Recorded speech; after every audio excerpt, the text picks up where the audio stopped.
We are so lucky to be joined by Adam Swanson, who is the ambassador for San Remo pasta, Australia's finest pasta. Now, when I think about an ambassador, I think of the cap on, the epaulettes on here, and the big sash on the side here. You know, the military uniform? Yep.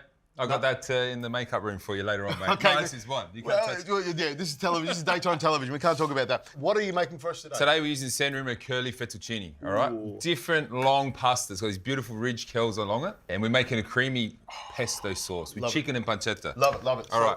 What happens now? That goes in the water first? Straight in the water, okay? So that's going to take around 14 minutes to cook. So this is what I love about the dishes that we do, you know? The pasta goes in the water, and then we start cooking. We've done a little bit of preparation. All of a sudden, you know, you've got the pasta in the water, and the pressure's on to get it done, isn't it? All right, what else you got? Pancetta. Just some pancetta that we cut already.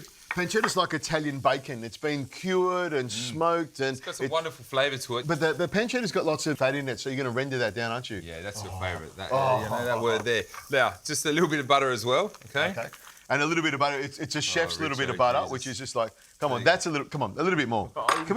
Listen, I try and keep to my recipe here. Just a little bit more. There we go. Oh my God! It's you and me working together. We can get a little bit loose, can't we? That's what it's about. Controlled loose. Now, pesto, Richo. You see some interesting ingredients there.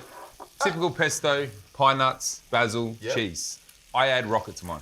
Why do you like the rocket? Well, obviously that pepperiness, gives that a little bit, and also brings the vibrancy, the green. Okay, and you're not putting any garlic in here, which is good because we don't want to breathe garlic breath over each other, do we? I'm not getting that close. Let me tell you that much. Okay. So I'll put it all in, whiz it up with some olive oil, some pepper, and then it's ready to go. So in goes the parmesan.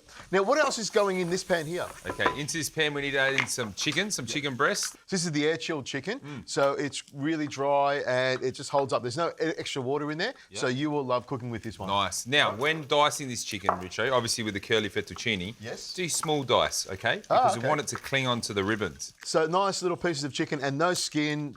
You just take little bits of tendon off there and cut it up nice and small. You want everything to go together, and I think when you're making pasta, it's got to be able to be picked up with a fork. So everything in there should be fairly small. Exactly right. This is like my midweek go-to. So normally, you know, look, pesto can be made a couple of days ahead, kept in an airtight container, jar even. You can even buy it in. Now, do you want any more chicken or that? No, we don't do that. No. We don't buy in the pesto, Richard. Give me my chicken back. We need 2 breasts in here, all right? We take the time to use fresh ingredients, all right, and good quality pasta. And that way, do you want me to cut this pasta dish here ends up tasty. Okay, nice small pieces of chicken. See how we sort of work together? I start one thing, you start the other. Oh, I love it. We just go back and forward. Oh, it's good, mate. I'm watching you to make sure you don't burn anything or overcook or undercook or something. Nice one. Got to keep an eye on each other. All right, chicken in with the pancetta, so the flavour now, mate, is unreal. Beautiful, and I can smell it. It's got that really nice flavour. Do you put any salt in it? Because the pancetta is already salty. Nah, it's salty. We've got salt in our water, we've got salt from the pancetta, so no need to. We might add some cracked pepper later on. Okay, Adam, so you're going to look after the pasta.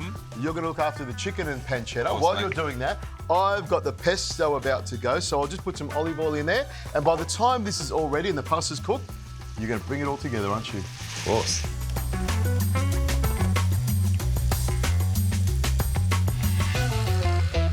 All right, Richo, chicken's looking well done. Oh, nice pesto. You like that? Oh, I love it. I love that you're using the rocket. I really like that. And no garlic. You don't need to put garlic in there. No need. Yeah, great. Now, Richo, splash of cream into our pan. Oh, we love the cream. It makes it luscious and delicious. The butter and the cream working together. This is a classic, this one. It is. Yeah. Look, like I said, this is my midweek go-to, Really easy, quick, fast, tasty. I could see this being done with mushrooms.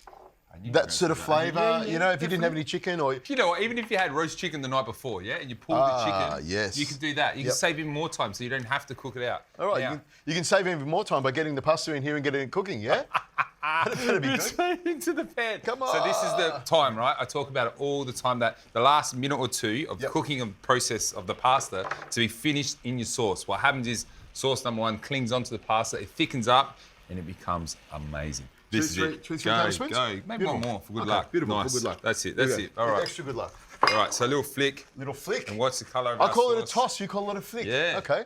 Now, if you wanted to, you could leave it on there for a minute or so and allow that pasta to soak it up. But you're not going to do that. You're going to put it straight in the bowl because you want it saucy, don't you? I do. This one definitely. Obviously, the curly fettuccine loves this white, creamy green sauce. Like, it's perfect for it. And the thing about the pesto going in at the end, you keep that green. The longer you cook that pesto, the brown or grey it becomes. So it's nice and green, the fresh flavours are in there, and I'm so glad we're not eating raw garlic. It repeats on me, and this is the best way to do it. So there's a tip, no garlic in your pesto is A-OK with us. And a little bit of basil in there. Come on, hurry up. There we go. Hey? I'm hungry. Come on. There you go. There we It's go. a perfect portion for you. Perfect portion. I didn't want half a tree in there, mate. Look, a little bit more elegance. This is the problem, Richard. What about one? We just put one leaf. We just like there we go. Just one leaf there. Yeah, look, there's a couple of time like so. Okay, let me have a taste of that. I've got the chicken and the pasta, swirl it around like this. So I've got it all tucked up in there. I love this choice of pasta. It's got a great look to it, and you can see the way it holds all the sauce in there really nice. Nice and glossy, isn't it? Yeah, beautiful. Oh. Adam, I love it.